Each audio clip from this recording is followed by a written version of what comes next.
Mr. Dumile Mateza. I mean, if I would introduce you, I would say a legend in the broadcasting sphere, a voice and a face that we grew up to. One of the most prominent broadcasters in our country. A sports guru. And I say you're a sports guru because I recently heard an interview on SAFM with Utabiso Musia after the passing away of James Small. And I was on the road and I got excited when I heard your voice. And as you started speaking about James Small, about the history of the Springboks, I was like, this man is a treasure. And I somehow feel like we don't appreciate enough people like you until Kutua Agaseko. And then only then we wake up and we're like, wow, about Dumile Mateza was such a treasure. Thank you very much for joining me. How did you get to be where you are? Where did it all start? Ukhulelepi? Ungowapi? I've answered this question many times, and probably I've tweaked it somehow at some places. I grew up in a very small town in the Eastern Cape, in the west of the Eastern Cape.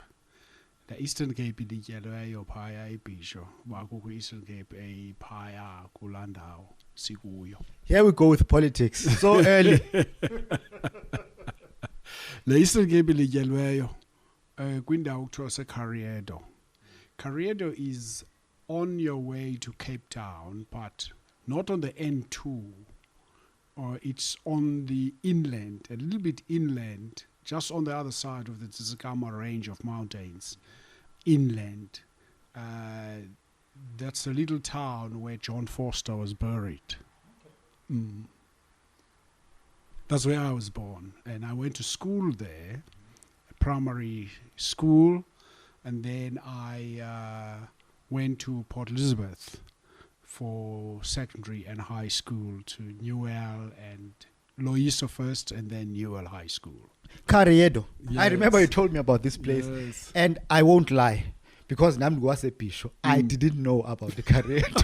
So I think you do as a Pisho. So I grew up in Carriedo, and then I went to PE to school. And as I said to you in the car, I used to follow all broadcasters. Given Kleby was one of them. I got a liking to Given because of his detail. He was detailed in the way he told his story. I remember one time he was doing a documentary series on sports people, and he was doing a story about the Konzi a boxer yakwaKonzi yaseTinarha, an Aubrey Kid Cool Peter, and he would say sifike uAubrey egagamelilanga. You know, you would want to think this man has some affinity with whoever he's talking about. The other one was he was doing a cricket commentary given here at the Wanderers, I think.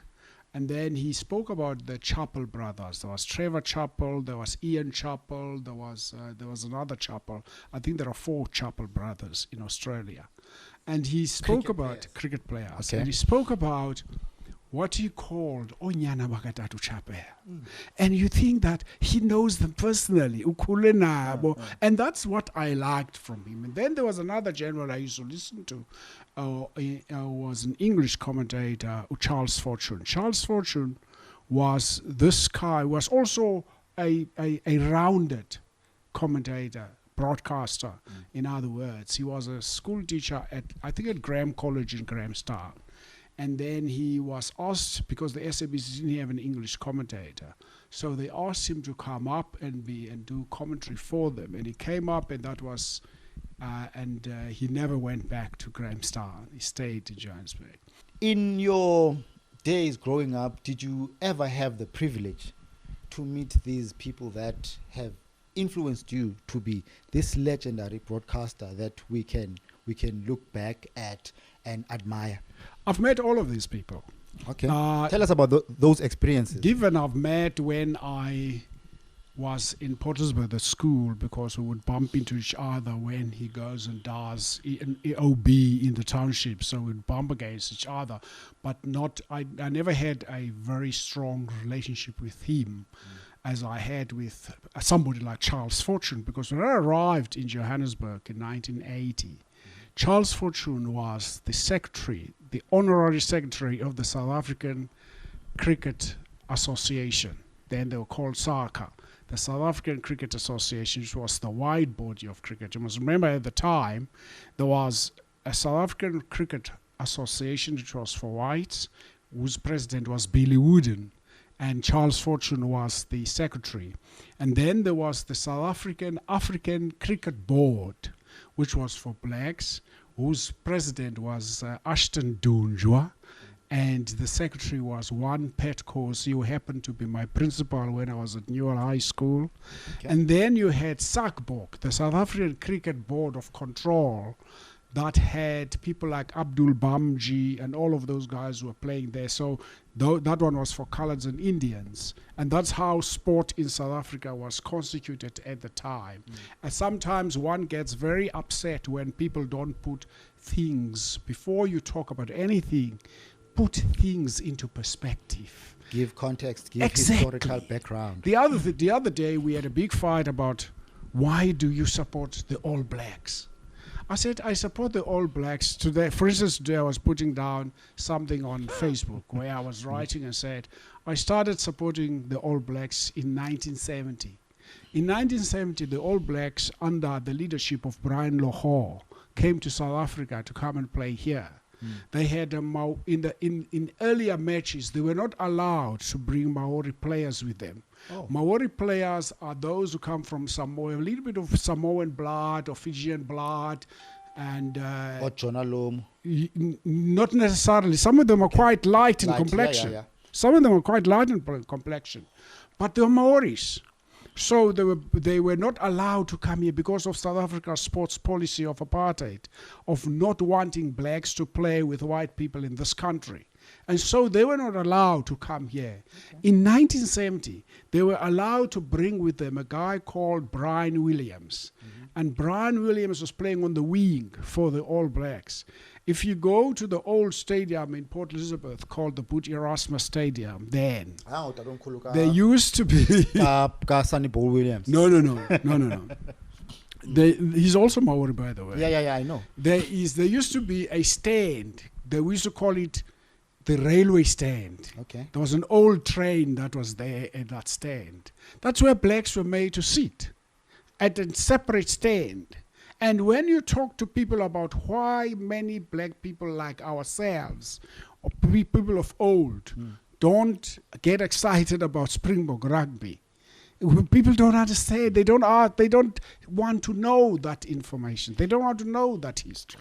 Luckily for me, I worked with a gentleman called Mark Fredericks from East London, who's a big rugby supporter. He's one of those people who support the All Blacks. So I got that context and that history of why our so-called coloureds and our so-called black people. Was it Mark or Greg? Mark Fredericks. Oh, there was Greg too. Probably Greg is his brother. Oh, Greg. Gabape was a Kimberley originally Greg or from East London? I don't know. Greg is from East London. He is now CEO of the Houghton Cricket. Okay.